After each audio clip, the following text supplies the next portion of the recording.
اچانک باب نمبر 37 عروہ، کیا بات ہو سکتی ہے؟ آخر وہ بولا۔ جواب ندارد، کیا بات ہے؟ کل تو اچھی بھلی تھی تم۔ جواب ندارد، عروہ کچھ پوچھ رہا ہوں۔ مارک بھابی کی بھی ابھی کال آئی تھی کہ تم کافی ڈسٹرب ہو۔ کیا بات ہے؟ کوئی مسئلہ ہے تو کہو۔ وہ اس کے سامنے آ کھڑا ہوا تھا۔ کان کو کھجاتے ہوئے اس نے قدرے ناگواری سے منہ بنایا اور میز سے ٹی وی ریموٹ اٹھا کر آواز اونچی کی۔ عروہ، کچھ پوچھ رہا ہوں میں۔ خود کو ضبط کیے وہ قدرے تحمل سے ہی بولا تھا۔ ٹی وی کی آواز اس کی طرف سے مزید اونچی کر دی گئی، اتنی اونچی کہ اس کے کان پھٹ کر رہ گئے۔ عروہ، یہ کیا بدتمیزی ہے؟ میں بات کر رہا ہوں اور تم… ابھی وہ اتنا ہی بولا تھا کہ اس نے ٹی وی کی آواز 100 پہ کر دی۔ ٹی وی پہ آواز کے نمودار ہونے والے نمبر دیکھ کر اس کی آنکھیں پھیل سی گئیں۔ عروہ، مسئلہ کیا ہے؟ والیوم کم کرو، بات کر رہا ہوں نا، یہ کون سا طریقہ ہے؟ اس کی اونچی آواز ٹی وی کی اونچی آواز میں کہیں مدغم سی ہو گئی تھی۔ آخر وہ جھکا اور اس کے ہاتھ سے ریموٹ لیتے ہی سرخ بٹن کو دبا کر ٹی وی بند کر کے ریموٹ کو زمین پہ پٹکا۔ حقارت بھری نگاہیں اس کے چہرے پہ ایک لمحے کے لیے اٹھی تھیں۔ اگلے لمحے وہ اس کے پاس سے ہو کر جانے ہی لگی تھی کہ اس نے سختی سے اس کا ہاتھ پکڑا۔ تمہیں میری آواز سنائی نہیں دے رہی کیا؟ وہ جھنجھلایا تھا، اپنا ہاتھ اس کی گرفت سے چھڑوانے کی ناکام کوشش کرتے ہوئے۔ وہ تڑپ رہی تھی مگر ہونٹ بالکل ساکت تھے۔ کیا مسئلہ ہے تمہارا؟ اس کے چہرے کے قریب اپنا چہرہ لاتے اس نے پوچھا تھا۔ مجھے تم سے بات نہیں کرنی، تڑک کر اس نے جواب دیا تو وہ اس کی آنکھوں میں آنکھیں گاڑے اسے ٹٹولنے لگا۔ اگلے ہی لمحے عروہ نے اپنی آنکھوں کا زاویہ دیوار کی جانب موڑ دیا۔ کیوں بات نہیں کرنی؟ خشمگی لہجہ لیے اس نے پوچھا۔ جواب ندارد، گمان ہو رہا تھا کہ اس کے سامنے ایک زندہ لاش کھڑی ہو جسے اس کی آواز تو کیا اس کے وجود سے بھی کوئی سروکار نہیں تھا۔ دیکھو عروہ، میں آلریڈی تھکا آیا ہوں، اوپر سے تم میرا دماغ خراب کر رہی ہو۔ اس کا ہاتھ ابھی بھی اس کی گرفت میں تھا جسے چھڑوانے کی غرض سے وہ اس سے الجھ رہی تھی۔ اسی کھینچا تانی میں اس کا ہاتھ لال سرخ ہو چکا تھا مگر مقابل کو تو جیسے صرف اپنے کیے گئے سوال کے جواب سے ہی غرض تھی۔ آخر اپنی پوری قوت لگاتے ہوئے اس نے اپنا ہاتھ اس کے ہاتھ سے چھڑوایا اور اس کے پاس سے نکلنے ہی لگی تو وہ دوبارہ سے اس کے سامنے آ کھڑا ہوا۔ اب تم میرے صبر کا امتحان لے رہی ہو، قدرے سخت لہجے میں دانتوں اور مٹھی کو وینچے وہ بولا تھا۔ وہ جو اس کے چہرے کو دیکھ رہی تھی اس کا دھیان اس کے ہاتھ کی بند ہوتی مٹھی پہ پڑا۔ تو کیا اب تم مجھ پہ ہاتھ بھی اٹھاؤ گے ہاں؟ قدرے سخت لہجے میں وہ بولی تھی مگر آواز بھرا سی گئی تھی اور آنکھیں نمنیدہ ہو گئیں۔ کیا؟ ہاتھ نہیں عروہ؟ لہجے میں نمی در آئی تھی۔ وہ چونک اٹھا تھا، ہاتھ کی مٹھی کھولے اس کے چہرے کو چھونے کی کوشش کرتے ہوئے وہ بولا تھا۔ یہ کیا کہہ رہی ہو تم؟ ٹھیک کہہ رہی ہوں، لو مارو مجھے، لو مارو نا، مارتے کیوں نہیں؟ اس کے ہاتھ کو مضبوطی سے پکڑے وہ اپنے منہ پہ مارتے ہوئے گونجدار آواز میں بولی تھی۔ کیا ہو گیا تمہیں؟ میں بھلا ایسا کیوں کروں گا؟ پاگل ہو گئی ہو تم؟ اپنا ہاتھ اس کی گرفت سے چھڑواتے ہوئے وہ پھنکارا تھا۔ ہاں ہو گئی ہوں پاگل۔ تمہیں کیا لگتا ہے تم مجھے اپنی اونچی آواز سے ڈراؤ گے تو میں ڈر جاؤں گی؟ ہاں؟ تحقیر آمیز لہجے میں سوال کرتے ہی وہ مزید بولی۔ نہیں، ہرگز نہیں مسٹر عادل خان، بہت ہو گیا، بہت کر لیا میں نے برداشت۔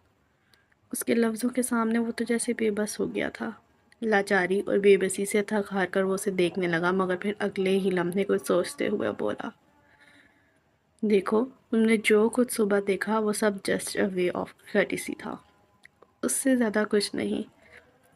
میرا اس کے ساتھ کوئی ایسا ویسا تعلق نہیں ہے یار، تم خواہ مخواہ… اس کے اندر چلنے والی کشمکش کو گویا وہ خود سے اخذ کر بیٹھا تھا۔ واٹ؟ کیا کہا تم نے؟ وہ چونک اٹھی تھی۔ میں جانتا ہوں تمہیں میرا کسی اور کے ساتھ ہونا ناگوار گزر رہا ہے لیکن تم جس کسی کے ساتھ بھی ہو آئی ریئلی ڈیم کیئر، سمجھے تم؟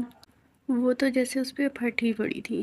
تم کسی کے ساتھ گھومو پھرو، چکر چلاؤ یا کسی کے گلے لگو، وٹ ایور، کچھ بھی، مجھے رتی بھر پرواہ نہیں ہے، سمجھے تم؟ انگلی کے اشارہ اس کی جانب کرتے ہوئے وہ اونچی آواز سے اس پہ دھاڑی۔ تو پھر مسئلہ کیا ہے تمہارا؟ شانوں سے پکڑے اسے جھنجھوڑ کر وہ بولا تھا۔ تم تم ہو میرا مسئلہ، نہیں رہنا مجھے تمہارے ساتھ۔ دل میں مخفی بات گویا اس کی زبان پہ آ ہی گئی تھی۔ وہ ٹھٹک کر رہ گیا۔ ایک ہی جھٹکے سے اس نے اسے چھوڑا تو وہ پیچھے گرتے گرتے بچی۔ تو سمجھ لو کہ یہ سب ناممکن ہے، سمجھی؟ بہتر یہی ہوگا کہ تم خود کو سمجھا لو۔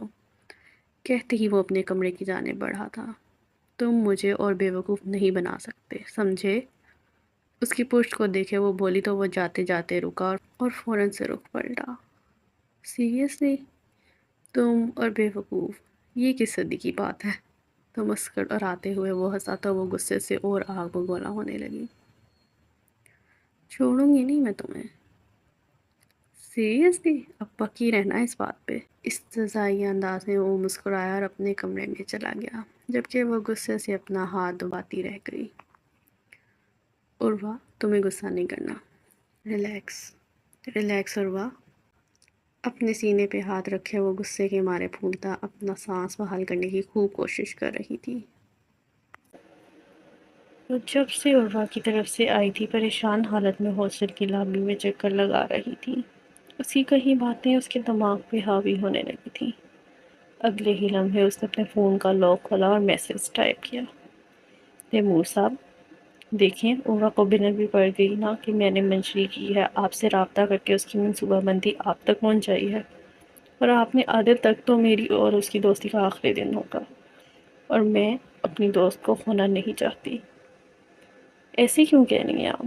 اس کا میسج پڑھ کر وہ گہری پریشانی میں مبتلا ہوا تھا۔ آج بڑی ہی عجیب بات کہی اس نے کہ کسی اور کے ساتھ وفاداری ثابت کرنے کے لیے دوست کو دھوکہ نہ دینا۔ ایسا کچھ تیمور کو بھی یہ بات بھلا گئی تھی۔ کیا؟ ایسا کہا؟ مگر کیوں؟ ہاں پوچھا تھا، لیکن کہنے لگی ایسے ہی، تم سیریس نہ لو۔ مجھے لگ رہا ہے کہ اسے پتہ چل گیا ہے شاید۔ وہ خوف سے دوچار ہوئی تھی۔ نہیں، یہ نہیں ہو سکتا، ہم میں سے کسی نے اسے نہیں بتایا تو اسے کیا الہام ہوا ہوگا؟ لیکن پھر بھی اوفو مسرابی صاحبہ، آپ خواہ مخواہ پریشان ہو رہی ہیں۔ ریلیکس، قدرے تسلی امیز لہجے میں اس نے کہا تھا۔ اور ویسے بھی بالفرض اگر کوئی ایسی بات ہو بھی جاتی ہے تو what's a big deal؟ اس کا گھر بچانے کے لیے ہی تو ہم نے یہ سب کیا ہے، تو بس ریلیکس رہو۔ اوکے؟ تیمور سے بات کر کے اسے کچھ تسلی ہوئی تھی اور دل پہ ذرا سکون ہوا تھا، ورنہ جب سے وہ عروہ کے ہاں سے آئی تھی اس کا دل بیٹھا جا رہا تھا۔ ابھی وہ کمرے میں داخل ہوا ہی تھا کہ کمرے کے اندر ادھم مچا دیکھ کر اس کا منہ کھلا کا کھلا رہ گیا۔ بستر پہ بکھری کتابوں کا ڈھیر اور نوٹس کے بکھرے صفحات دیکھ کر اس کا دماغ سٹ پٹا کر رہ گیا۔ سر پکڑے اس نے کمرے کے چاروں اطراف میں دیکھا۔ جیسے ہی اس کا دھیان ڈریسنگ ٹیبل پہ پڑا، وہاں میک اپ کی چیزوں اور پرفیوم کی بوتلوں کو دیکھ کر اس کی آنکھیں باہر کو آ گئیں۔ وہ الٹے قدم واپس مڑا۔ یہ سب کیا ہے؟ قدرے اونچی آواز میں ہاتھ کے اشارے سے اس نے پوچھا۔ وہ سب جانتی تھی مگر انجان بنی رہی۔ غیر محسوس انداز سے وہ آگے بڑھی۔ کیا؟ جواباً اس نے سوال ہی کیا، البتہ لبوں پہ نیم مسکراہٹ واضح تھی جسے چھپانے کی وہ خوب کوشش کر رہی تھی۔ خالہ، خالہ، خالہ کہاں ہیں آپ؟ اس نے اونچی آواز سے انہیں پکارا۔ نہیں ہے، وہ ایک ہفتے کے لیے گاؤں گئی ہیں۔ عقیقہ ہے ان کے نواسے کا۔ ویسے ہوا کیا؟ اس کے چہرے کی جانب غور دیکھے نیم مسکراہٹ لیے وہ بولی تھی۔ مجھ سے پوچھ رہی ہو تم؟ وہ کمرے میں داخل ہوا تو وہ بھی اس کے پیچھے پیچھے اندر داخل ہوئی۔ کیا ہے یہ سب؟ اس قدر بے ترتیبی؟ تمہاری چیزیں یہاں کیا کر رہی ہیں آخر؟ دانتوں کو چاٹے ہوئے اس نے استفہامی انداز میں پوچھا۔ میری چیزیں ہیں؟ ہاتھوں کو باندھے وہ ذرا لاپرواہی سے بولی تھی۔ جانتا ہوں، لیکن یہ میرا کمرہ ہے، تم ان سب چیزوں کو اپنے کمرے میں شوق سے چل جاؤ، لیکن یہ ایک منٹ۔ اس کی بات کو کاٹ کر شہادت کی انگلی اس کی جانب اٹھائے بول کی۔ میرا کمرہ؟ وہ مزید بولی۔ اب آفیشلی یہ میرا بھی کمرہ ہے۔ شوہر بننے کا شوق ہے نا تمہیں، تو کمرہ بھی شیئر کرو۔ کیوں؟